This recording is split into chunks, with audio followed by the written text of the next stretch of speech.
Good morning. Yesterday, I was privileged to do a prayer walk around the capital of Georgia, in Atlanta, there, with Jim Garlow and Rosemary Garlow and Wellington Boone and many other men and women of God. I just felt I had to be there to pray for a tipping point for America, that righteous leaders would be raised up in the Senate. And this morning, as I'm spending time with God and listening to music, the thought came to me. I wonder what the messages of preachers will be this morning, all through the state of Georgia. The thought came to me, just flashed into my mind, the Silence of the Lambs. I think it's a movie.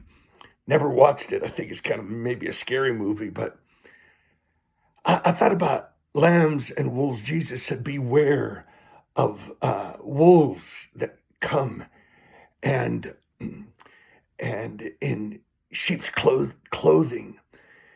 And I thought about this man, Warnock, who's running for senator as a pastor for that it supports abortion and supports, as I just read yesterday, the killing of children after, even after a botched abortion.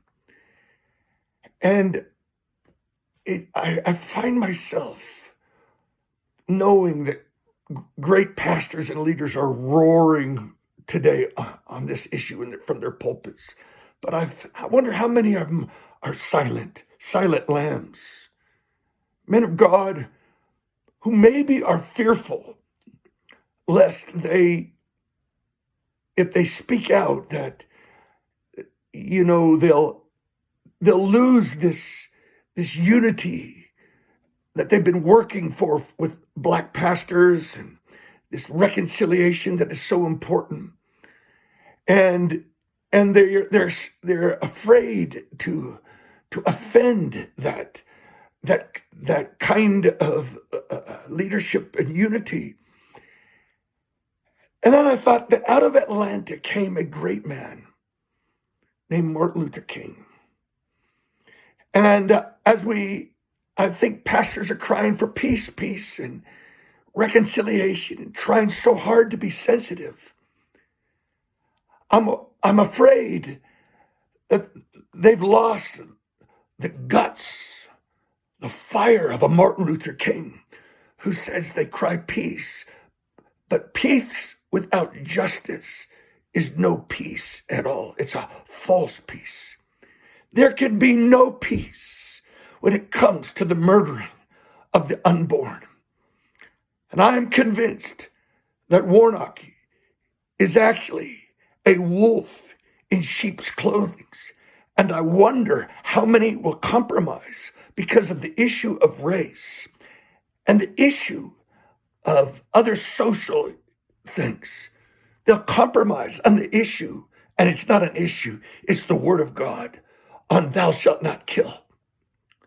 Just a couple days ago, for the first time, my newest grandson named Lewis was brought home from the hospital. He's been there 3 months with operations and severe abnormalities. My son and daughter could have aborted the child. They were asked if they wanted to, but they said no, they believe for life. And 2 or 3 days ago, I held my son in their house for the first time after he's come home. I held this little boy and I thought, what a precious life. Painful. My son and my daughter-in-law are suffering. But is there not glory in suffering? And there are those who run for Senate that would actually kill these very precious children. My God, I can hardly bear it. Where are prophets who will speak out? Ezekiel 22, where it says your princes use their power to shed innocent blood. Your judges take bribes to shed innocent blood. They shed innocent blood for false gain.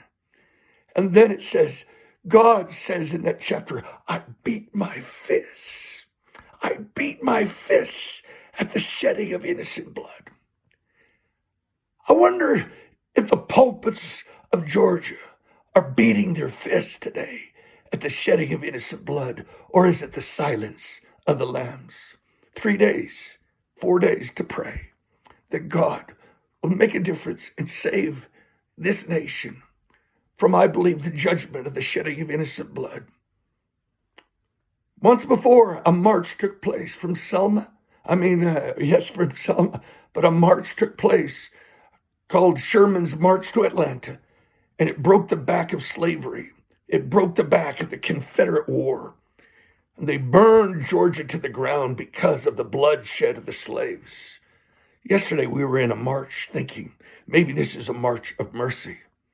I wonder if it's a march to death and more judgment coming on the nation. Mine eyes have seen the glory of the coming of the Lord.